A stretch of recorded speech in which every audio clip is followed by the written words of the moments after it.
What? What? What the hell is this? Harumph. I didn't get a harumph out of that guy. Give the governor harumph. Harumph? You watch your ass. I see you shiver with anticipation. Let the show begin. Hey everybody, this is David Heretic coming at you with another edition of Reactions, Reviews, and Rants. And tonight, alright, going back to Rhapsody of Fire. Yes, indeed, Rhapsody of Fire fans, feeling you. Come on down. Here we go. Before we go any further, for those of you who are feeling inclined to doing all of the clicks and the likes and the bibbity-bibbity-bob, do me a favor, before you do all that stuff, please watch the whole video first, okay? Give me a chance to actually earn those clicks and likes. Now, after the video's done, you still feel like doing all those clicks and likes, then by all means, feel free to click away. This comes as a request from Salo D'Souza Jr., and Salo wanted to see me react to this song by Rhapsody of Fire called Symphony of the Enchanted Lands. Now, have I heard this song before? No, I have not. To the best of my knowledge, this does not resonate with me in any way, shape, or form. However, there's always a possibility I may have heard the song in passing and I just don't realize it. So as always, if I start listening to the song and I suddenly go, wait a second, I've heard this song before, I'll let you know. That's the truth. You know me, I'm gonna be honest with you guys. Let's see, this was posted by Rhapsody of Fire, no surprise there, and the video has 145,000 views. It'll get you there. Other than that, there's really nothing else left to say. Link to the original video will be down below in the video description for your viewing pleasure at your leisure. Let's get started. What do you say? Are you ready? Are you ready? Because here we go. All right, here we go. Symphony of the Enchanted Lands. That's all I got. I guess this is back before they became Rhapsody of Fire. This is back when they were just called Rhapsody. Okay. So we have that to go with, I guess. Wow. 13:16. Are you serious? Okay.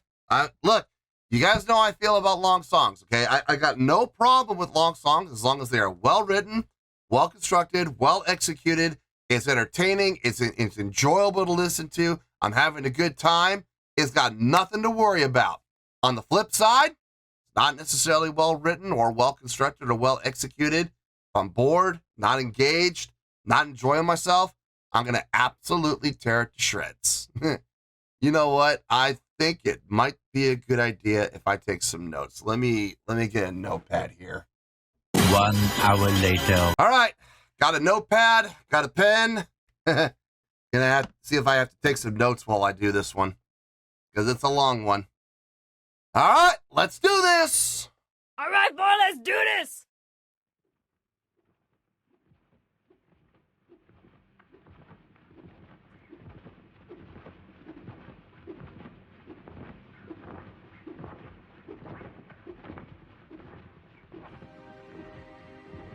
Oh, cruel destiny. The tears soon covered the warrior's face, and Taros, the beloved dragon, spread his wings for the last time. Happy to have found the freedom, at least in death. Fly, fly high, mighty Taros. Your name will always be remembered by the people of the Enchanted Lands, and your memory will march with us forever against the hordes of the Black Lord, for the salvation of the Enchanted Lands. Goodbye, brother. Goodbye.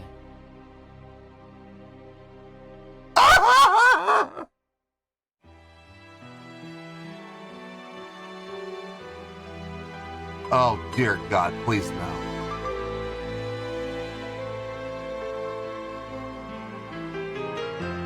Please let this just be an intro.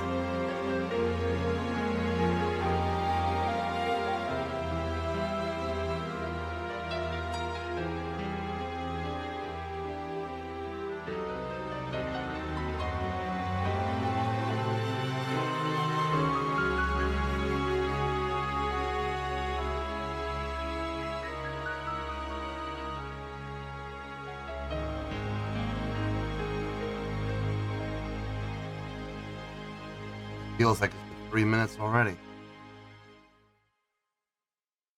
Kick in. Please kick in. Okay.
So we're 4 minutes in, and we still haven't fully kicked into the song yet. I mean, how many intros?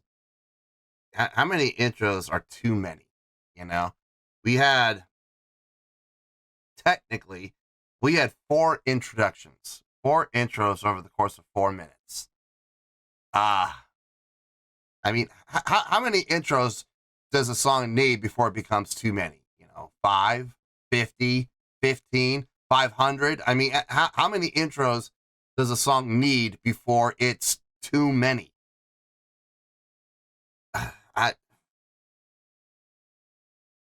I'm going to be honest with you, folks. I'm going to absolutely shoot straight from the hip right now. If it was just me, if there was no camera, no reaction video, if it was just me popping in this song and listening to this first time, I would have turned the song off at about the 2.5 minute mark. I would have said, nope, not for me. It's just not going anywhere.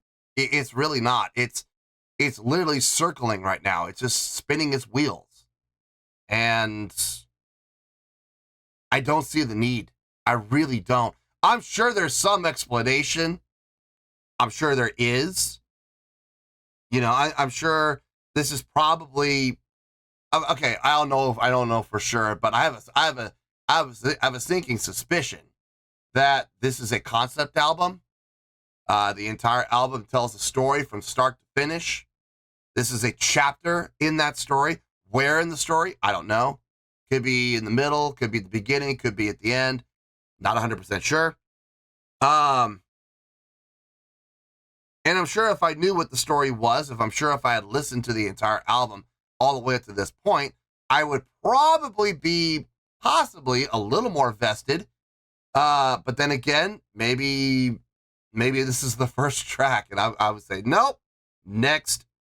Try the next album. You know, I'm not digging this right now. I'm not feeling it right now. I'm really not. 4 intros in 4 minutes. You kidding me? How long does it take to set up a song? Seriously. It shouldn't take this long.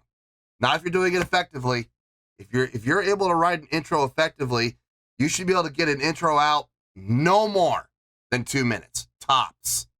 You know, I feel like they're just padding right now. They're just they're just adding on fluff, and there's really no reason for it. It's not effective. It's not effective at all. So, yeah, if it were up to me, I would turn this off and we'd move on. But unfortunately, it's not up to me. So.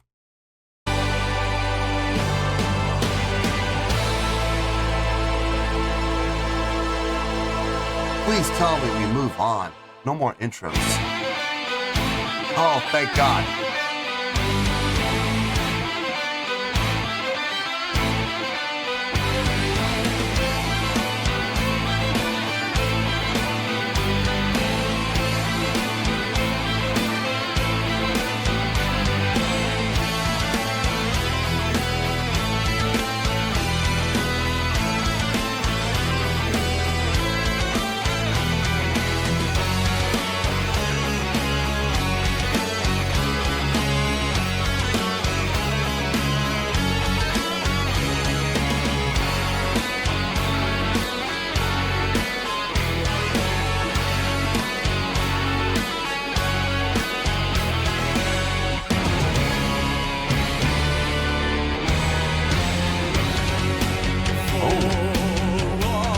Transition.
Okay. It's gotten better. It's gotten better. Once you get past those first 4 minutes, it's actually been very enjoyable. Some really nice usage of tempo, changing up feel. When they went into the second transition, it gave it that 4 against the 3 type of feel. It almost felt like 12/8. It might very well have been 12/8. I was really feeling more 4/4 personally. That was nice. I like that. The chordal progression, everything sounds like it belongs. Everything's flowing well. I love the accent usage between the orchestrations, the band, and the chorus. The choir parts. Dun dun dun dun dun dun dun. I like that, and I also like the pickup. With the 2/60s.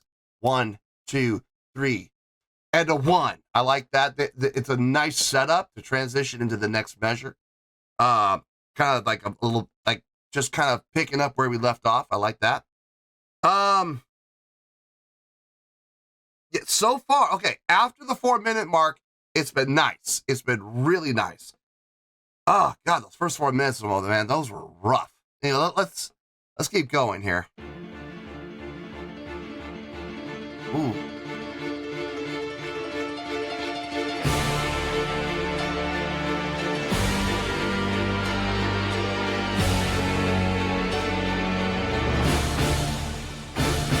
More accents.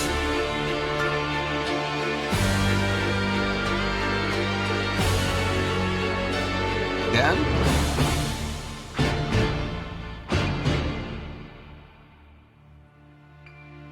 Uh-huh.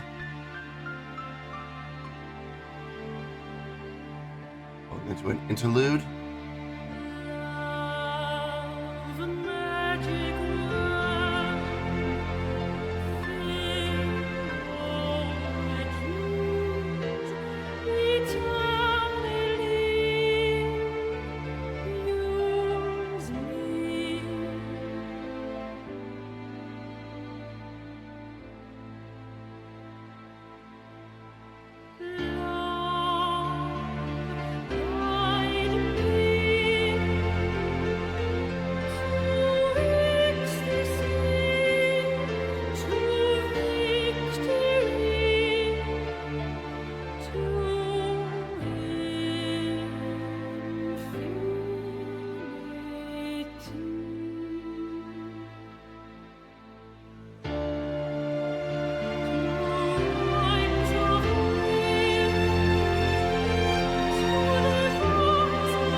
beginning, but with different instrumentation. That's nice.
This feels like 12 days.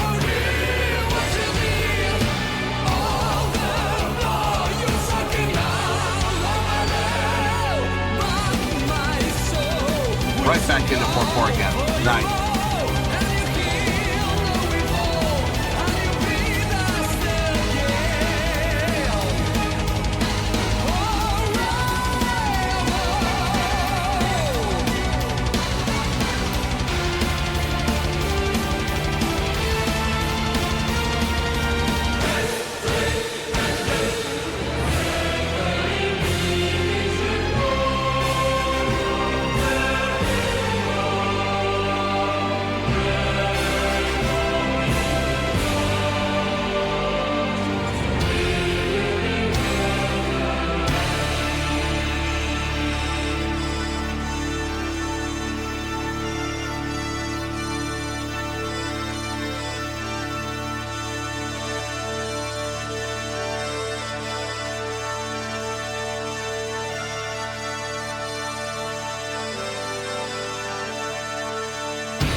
Go, mighty warrior.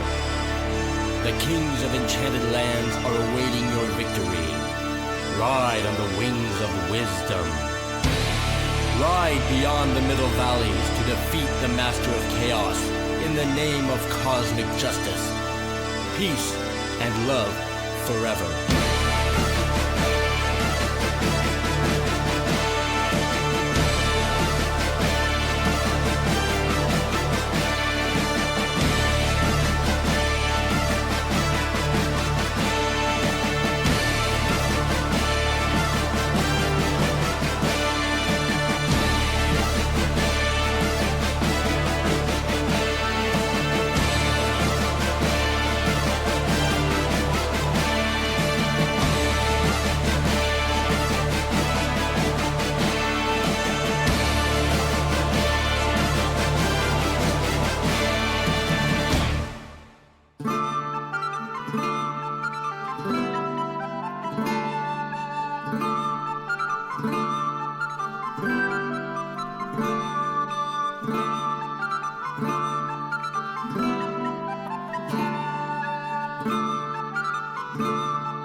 Yep, I've heard all I need to hear.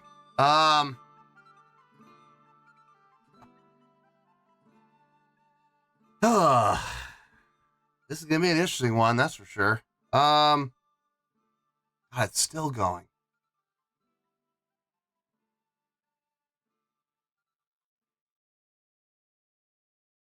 Wow. Okay. 30-second linear fade. Wow, that was interesting. Of the same riff over and over and over and over and over and over and over and over again. Good Lord, I mean, seriously, how long? What, was it 30 seconds or was it 40?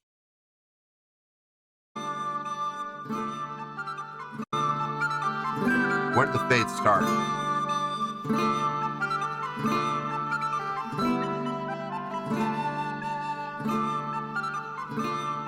That's where the fade starts. 46 seconds. A 46-second long linear fade. Playing the same notes, same riff over and over and over again. That sums up. That right there sums up everything about this song. For the most part. Wow.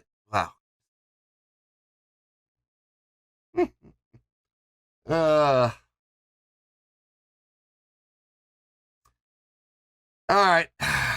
Let me get my thoughts together. This is going to be a rough one. I can already feel it. Let me get my thoughts together. I'll see you in the review, and we'll talk about it.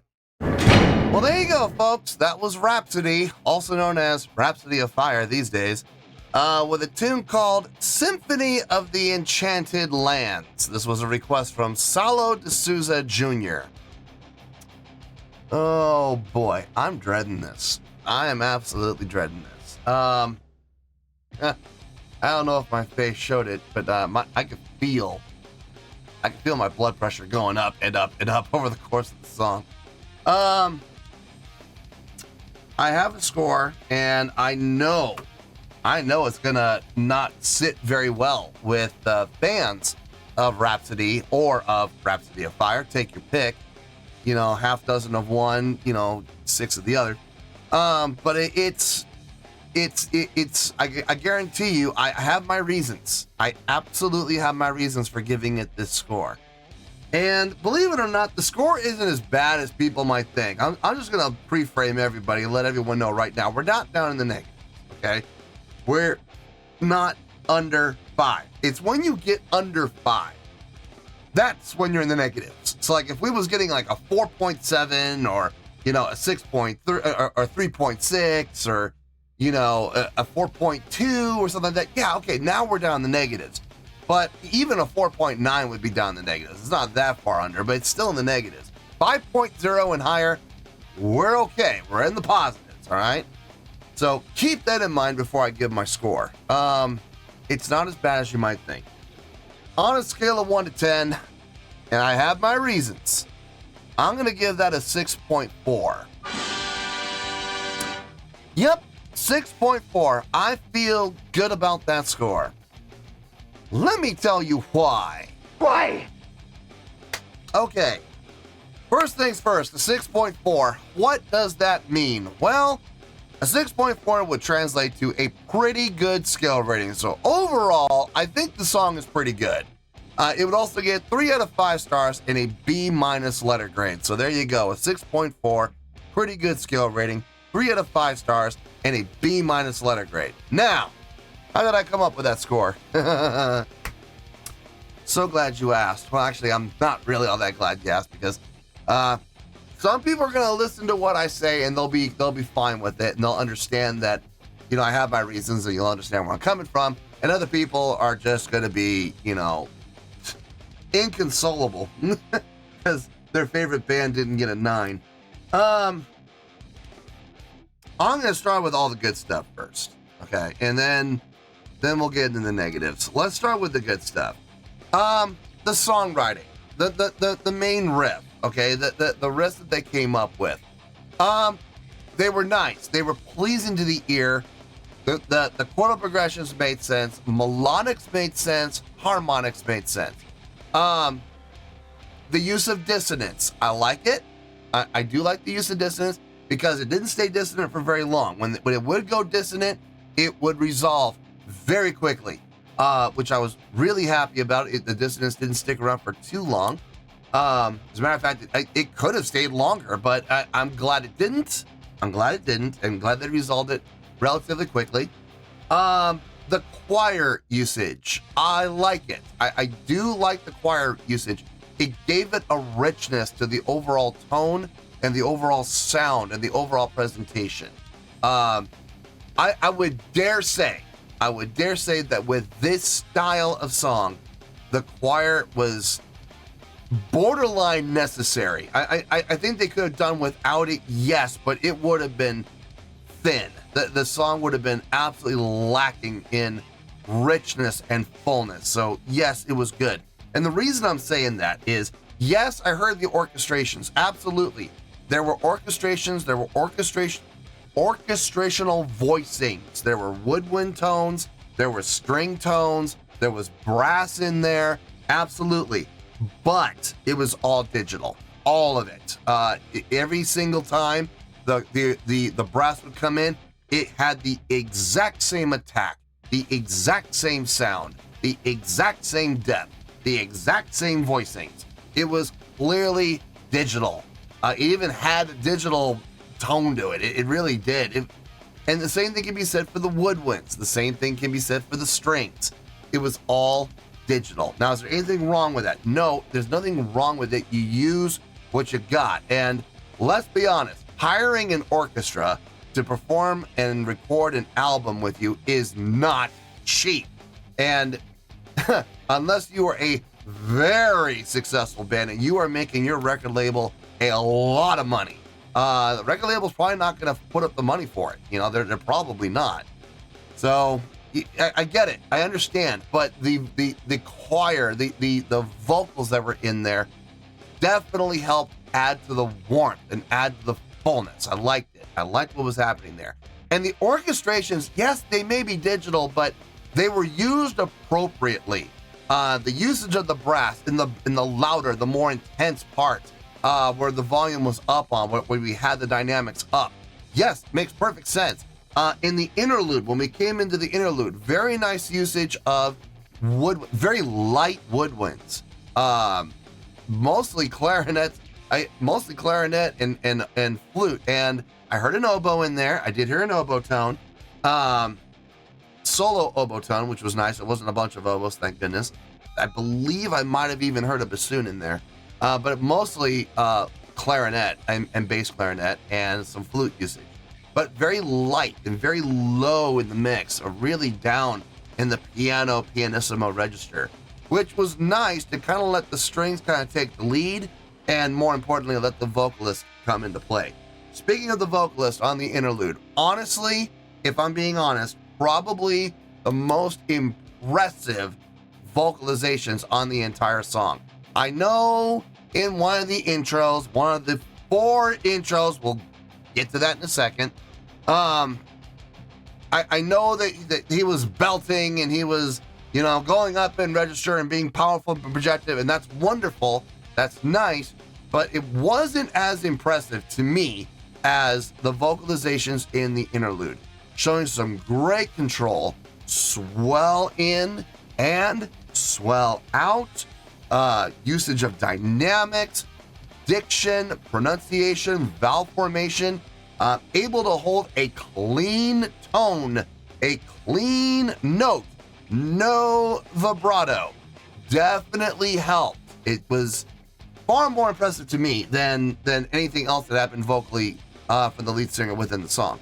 The other couple things that really kind of intrigued me, there were a couple points in the song where we actually did switch from a 4/4 time signature to a 12/8 time signature, and it was 12/8. It felt good, it sounded good, it made sense, and I hate to say it, but it was kind of needed, because there was another factor we're going to talk about in a little bit, and they think it's being complicated, and it's really not. We'll get to that in a second, but the usage of 12/8, when they did use it, was very nice and very tastefully done and very welcome. Let's see, it was after the interlude in particular, where we were in 4/4, and then we switched to 12/8, and then we switched, and then we switched after, I think it was 8 measures of 12/8, we went right back into 4/4 again. Just a nice little transition. But when we switched back from 4/4, we went into a double time. Not double time feel, an actual double time. We're going to talk more about that in a little second. But that was nice, having that 12/8 section in there, the 12/8 section at the ending. Very nice. Again, just a nice change of pace. It felt good, okay? Guitar tones. When the guitars were playing, it sounded really nice. It sounded really good. Okay.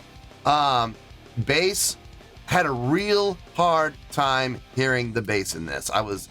I really had to dig. It really felt to me like the bass on this song was really kind of relegated to the back, and not really a fan of that. The drumming was well done. Mixing the drum kit with orchestral percussion was really nice. The usage of the timpani, the usage of the contrabass drum.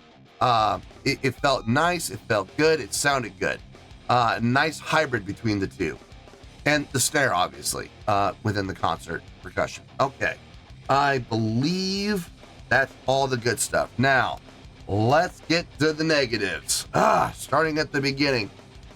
4 intros. Kill it with fire. I'm sorry. I don't see the justification for it. I don't see the need for it. I don't see the reason for it. I'm sure there are going to be people in the comments who are going to try to justify to me why this song needed 4 intros. And I'm sorry, I just don't see it. They could accomplish the exact same thing in seriously half the time. They really could have. The whole spoken word intro at the beginning, I'm sure that's needed within the context of the entire album. Yeah, sure, no problem. There's, like I said, I'm willing to bet this is a concept album. And that part, that narrated part, needed to be told for the individuals, who are following along with the story of the entire album. Okay, I get that. I understand. Within the context of listening to a single song, it makes absolutely no sense. But within the context of an entire album, I get it. Now, following that, we went into the next intro. Wasn't needed. The third intro, I can sort of see the need for it. Sort of. I could see, get rid of the second intro, have the first intro link into the third intro, and then kick into the song. That fourth intro, not needed. We could have cut that in half easily, and it still would have made perfect sense. It still would have sounded pleasing to the ear. They were just adding fluff for the sake of adding fluff, and I'm sorry, I don't have time for fluff, especially as a first-time listener, where and this should be one of the goals of every band when it comes to songwriting.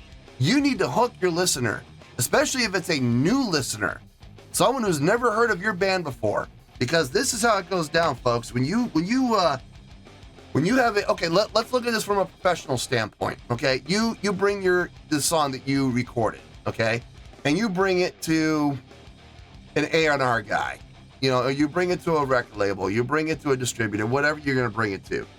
They do not have time to listen to your entire song, especially if your entire song is 13 minutes. You literally, and this is going to sound harsh, but this is reality. They're gonna listen to your song. They're gonna bring it up. They're gonna listen to it for 10 seconds. If you have not hooked them in the first 10 seconds, if you have not at least grabbed their attention, they're gonna turn it off and they're gonna say next, and your song will get buried, never to see the light of day again. With that, at least not with that record label or with that A&R individual. It's a harsh world, guys. It really is. And unfortunately, we as human beings have an attention span of 8 seconds. So, if you want to be successful with this, you gotta hook. You gotta hook them quick. And I'm sorry, 4 minutes of intro, 2 minutes of which pretty much were fluff. Meh, ain't gonna cut it. The outro. Let's get to the outro. Seriously, a 43-second linear fade. Are you kidding me? That has got to be the longest linear fade I have personally ever heard. Outrageous. Absolutely not needed, especially considering the fact that they're playing the exact same riff, exact same instruments, exact same notes over and over and over again, especially since they were playing that riff 20 seconds prior. They could have made that a 12-second linear fade, would have been just as effective. But again, 30 seconds of fluff. Don't need it. Don't need it. Trim the fat. Let's see, what else? The usage of tempo. Look, I appreciated the changes in tempo. I did, okay? But don't think I didn't catch it after the interlude when they came back in. They came back in right at the beginning again. They tried to disguise it with different voicings. They tried, but I recognized the notational progression. I recognized the tempo we were at. I recognized the feels we were at. I recognized the accents. It was a dead giveaway. So basically the song repeated itself, which is fine, Coming out of an interlude, I expected a little more creativity, I suppose. Maybe it's just my own expectations are a little too high. But coming out of an interlude, I was expecting it to go maybe in a little bit of a different direction. But instead, I guess technically it was. We did use different voicings, but it was the exact same riff, exact same tempo, exact same feel, exact same rhythmic pattern, exact same everything, including tempo changes. The tempo changes were nice to a point. Again, I feel like I was left wondering, okay, why there? What?